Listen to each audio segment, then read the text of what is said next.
Voilà, c'est notre biogaz. Il fonctionne 7 jours sur 7. Tant qu'il y a déchets, vous avez du gaz. Tant que vous mettez les déchets, vous avez du gaz. Bonjour les grandeurs vertes. Je suis Bernadette Sabilolo-Ilou, épouse Toko.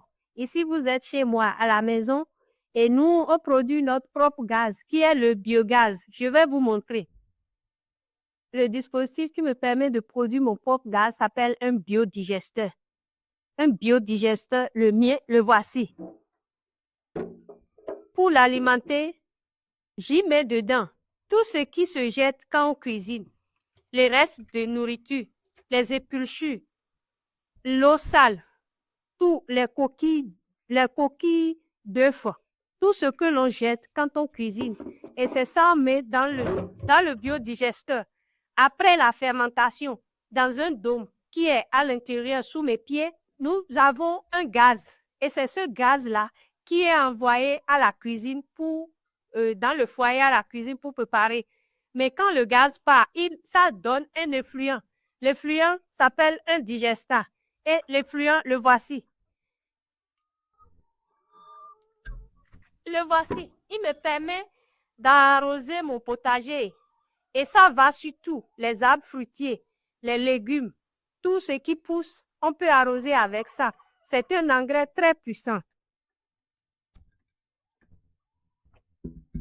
Depuis le biodigesteur, après fermentation, le gaz sous pression est acheminé à ce niveau. Et voilà, je peux actionner ça ici pour envoyer ça dans mon foyer à la cuisine. Et j'ai même la possibilité de stocker en haut quand j'ai assez de production. Donc, on peut le garder et à n'importe quel moment, à partir de cet appareil, envoyer ça dans le foyer. Je vais vous montrer. Les tuyaux sont là, sous le sol, comment ça fonctionne dans la cuisine. Nous avons là le tuyau arrivé qui apporte le gaz et on a un filtre pour tamiser un peu. Et vous voyez, ça va dans ce foyer comme ça. C'est pas un gaz dangereux. Même les enfants ici l'utilisent. Et comme ça, on peut préparer tout ce qu'on veut.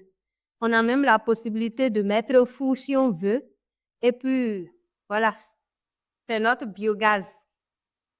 Il fonctionne 7 jours sur 7. Tant qu'il y a déchets, vous avez du gaz. Tant que vous mettez les déchets, vous avez du gaz. Et la quantité de gaz que vous avez dépend de la quantité de déchets que vous avez mis. Ici, mon biodigesteur a toujours des déchets parce que je reçois même des déchets des voisins. Quand ils ont des déchets qui vont pourrir, des choses qu'ils ne peuvent pas garder jusqu'à ce